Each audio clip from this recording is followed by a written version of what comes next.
Bath Township, Michigan, the federal government forgave wounded veteran Will Milczarski's sizable student debt, but, in an ironic twist, the IRS wants him to pay $62,000 in income taxes on the loan cancellation. Retired First Lieutenant Milczarski, 47, is a lawyer from Bath Township who specialized in disability rights. At 40, he took a leave from his state job to return to the Army to attend officer candidate school. His 2 tours of duty in Afghanistan left him with a traumatic brain injury, post-traumatic stress disorder and hearing loss. The Department of Veterans Affairs considers him totally and permanently disabled, leading to a cancellation of nearly $250,000 in student loans. Joshua Weiss, a clinical associate professor of law who directs Michigan State University's low-income tax clinic, said the tax in this case is not logical.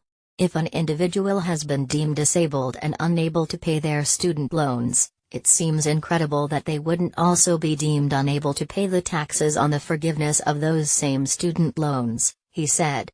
More home builder to help millennials pay student loans and get a house, but is it a good idea? More think you pay too much in taxes?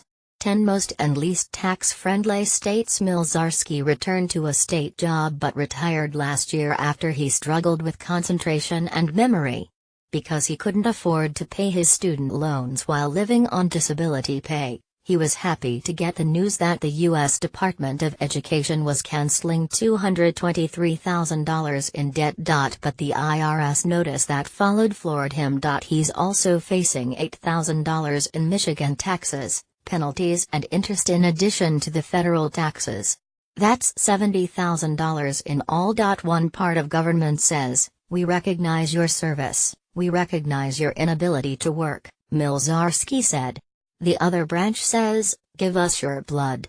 Well, the U.S. Army already took a lot of my blood. If an individual has been deemed disabled and unable to pay their student loans, it seems incredible that they wouldn't also be deemed unable to pay the taxes on the forgiveness of those same student loans. Joshua Weiss, law professor at Michigan State University. Milczarski led soldiers on 244 combat missions and 43 engagements with the enemy. 6 soldiers under his command died, and a ricocheted bullet hit him in the face during combat in Afghanistan. Among his 18 awards are Purple Heart and Meritorious Service Medals. He receives disability pay from his state job and the military. Milczarski's high student debt was largely attributed to his law degree, which he earned in 2002 from Cooley Law School. He was able to subtract his other debts to bring down the amount of income attributed to the loan forgiveness to $161,000.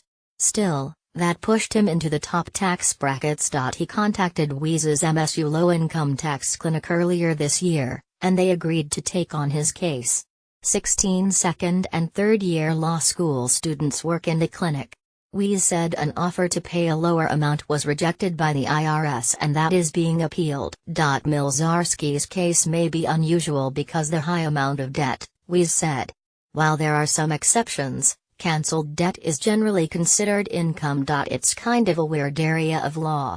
A lot of people don't think when your debt's cancelled that it's income because you don't have the money in your pocket, Weiss said. He said he doesn't think federal law intentionally included wounded veterans who have their loans forgiven. Sometimes the law can't always conceive of every single circumstance that comes up, Weiss said. He said it may take 2 or 3 months to go through appeals. An IRS spokeswoman said the agency is prohibited from commenting on specific taxpayers. She sent a link to a publication about debt cancellation as way of comment. Milczarski said he's facing garnishment of his disability pay and a lien against his home in Bath Township.